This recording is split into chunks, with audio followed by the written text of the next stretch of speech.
Hello everyone, আমি সুচন্দ্রা। আমার নতুন একটা ব্লগে তোমাদের অনেক স্বাগত। পুরো ব্লগটা দেখো, আশা করি তোমাদের ভালো লাগবে।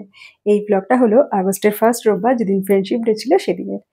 চিনি রানী সকালবেলায় ঘুম থেকে ওঠার পরে তাকে টিফিন দিয়েছি, ওই ওটস দিয়ে, ভেজিটেবলস দিয়ে, ডিম দিয়ে একটা অমলেট বা চিলাও বলতে পারো, তার সাথে শসা আর জল। আর ও একটু ছোলা খেতে চাইছিল, তো এই ভাজা ছোলাগুলোরই, মানে রোস্টেড ছোলা যেগুলো হয় আর কি, ওগুলোরই খোসা ছুলে একটা দিয়েছিলাম। ও খাচ্ছিল, সন্দীপ ওর একটু দেখছিল। সন্দীপ আর চিনি সেমই ব্রেকফাস্ট করেছে, বাট আমি একটু ছাতু খেয়েছি। এদিকে দেখো, আমি একটুখানি আজকে মাছের ঝোল রান্না করবো। আগের দিন একটা ব্লগে শেয়ার করেছিলাম যে মাছ নিয়ে এসেছি, তো সেখান থেকেই পাবদা মাছ রান্না করছি। নুন হলুদ মেখে রেখে দিলাম। এদিকে রান্না করবো কলমি শাক। কলমি শাক, ছেঁচি শাক, এইগুলো না আমার একটু রসুন ফোড়ন বা পেঁয়াজ দিয়ে ভাজলে কি যে ভালো লাগে। তো কলমি শাকটা বসিয়ে দিয়েছি। গরম লাগছিল বলে একটু এসে দিকটায় দাঁড়িয়েছি। আর আমি তো বললাম আমি আজকে ব্রেকফাস্টে ছাতু খেয়েছি। তো ছাতুর গ্লাসটাও নিয়ে দাঁড়িয়েছিলাম যে একটু খেয়ে নিই। শাকটাও ততক্ষণে হয়ে গেছে, নুন মিষ্টি চেক করে নিয়ে একটু পোস্ত দিয়ে নামিয়ে দিলাম। এই ভাত শাকটা একটু গরম ভাতে মনে হয় যেন আর কিছু লাগবে না। দেন আমাদের বাড়িতে এসেছিল দাক্ষু। আগের দিন যখন সন্দীপ ওদের বাড়িতে গেছিল, দাক্ষু বলেছিল আসবে, তো আমি বলেছিলাম ওর মাকে সকালবেলায় পাঠিয়ে দিতে। তো দুজনে এসছে, খেলাধুলা করছে। দুজনকে একটু মিড মর্নিং এ স্ন্যাক্স দিলাম, ড্রাগন ফ্রুট আর আঙ্গুর ফল কেটে রেখেছিলাম, তো দিলাম দুজনকে। এবার দুজনে খাচ্ছে। আর দুজন এক জায়গায় হওয়া মানেই তো মারামারি, ঝগড়াঝাটি, খুনসুটি, কত কিছু। তারপর আজকে রান্না করেছিলাম বেগুন দিয়ে, বড়ি দিয়ে, আলু দিয়ে পাবদা মাছ, কলমি শাক, পোস্ত দিয়ে, আর হচ্ছে উচ্ছে ভাজা।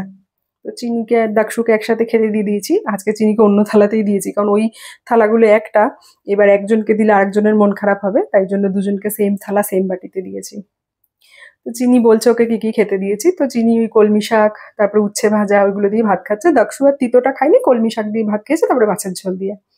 তো দুজনে মিলে খাচ্ছে, কম্পিটিশন চলছে কে আগে তাড়াতাড়ি খেতে পারে। আমি বলছি তাড়াহুড়ো করিস না, আস্তে আস্তে খা। তো খাওয়া দাওয়ার পরে বেশ কিছুক্ষণ খেলাধুলা করলো। যেহেতু ফ্রেন্ডশিপ ডে ছিল, একটু স্পেশাল করার জন্য সন্দীপ গিয়ে একটু দুজনের জন্য আইসক্রিম নিয়ে এসেছিল। দুজনে বেশ মজা করে খেয়েছে। নর্মালি চিনি দুপুরবেলায় ঘুমায়, আর যেহেতু ছুটির দিন ছিল একটু দেরি করে ঘুম থেকে উঠেছিল সকালে, প্লাস দাক্ষু এসেছিল আর ঘুমায়নি। তো ছুটির দিন তো, আর তারপরে কি করবো বলতো, সন্ধেবেলায় ওকে তাড়াতাড়ি খাইয়ে দিয়ে ঘুমিয়ে পড়বে, ডিনারটা করিয়ে দেবো, দেন ঘুমিয়ে পড়বে। দেন আইসক্রিম টাইসক্রিম খেয়ে কখনো ওরা সোফায়, কখনো ফ্লোরে, কখনো বিছানায় নিজেদের মতন আঁকি বুকি যা ইচ্ছা তাই করে গেছে। আর দুজনে ঝগড়াও করেছে, মারামারিও করেছে। হুম, বেশ ভালো সময় কাটিয়েছে। আমরা যখন চিনির একদম 3.5 মাস বয়স, তখন আমরা এই ফ্ল্যাটটাতে রেন্টে আসি। দাক্ষু তখন 2.5 বছরের। তো চিনির প্রথম বন্ধু যদি কেউ বলো, সেটা হচ্ছে দাক্ষু। তো ওদেরকে বিকালবেলা ডিম সিদ্ধ খেতে দিলাম। তারপরে আমি এবার একটু টুকটুক করে বেরিয়েছি, আজকে ফ্রেন্ডশিপ ডে, আর দাক্ষুও যখন এসছে একটু সুন্দর করে সেলিব্রেট করা যায়। তো গেছিলাম একটা ছোট্ট কেক আনতে। গিয়ে এত সুন্দর সুন্দর পেস্ট্রি দেখে না, আমি সুন্দর একটা ছোট্ট পান্ডা পেস্ট্রি নিয়ে এসেছি। এর পরবর্তীকালে আমরা যখন হায়দ্রাবাদ ছেড়ে চলে যাব, বা দাক্ষুরা যদি চলে যায়, আমাদের হয়তো আর কখনো দেখাও হবে কিনা জানি না। আর তাছাড়া এরা বড়ও হয়ে যাবে।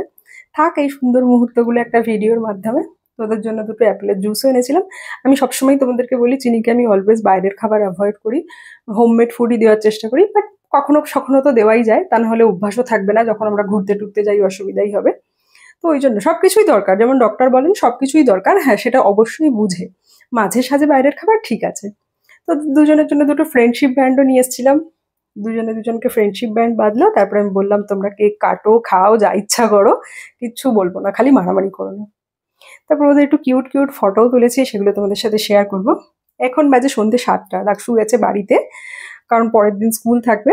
আর আমাদের এখানে তো এখনো সন্ধ্যা হয়নি, তোমাদের ওখানে কটায় সন্ধ্যা হয় জানিও। তারপরে চিনি রানী বললো কি করবো মা, আমি বললাম পড়তে বসবি, বললো হ্যাঁ বসবো। ওই একটু বসেছে, ব্যাগ কাউন্টিং লিখছে, আর আমি জামা কাপড় ভাঁজ করছি।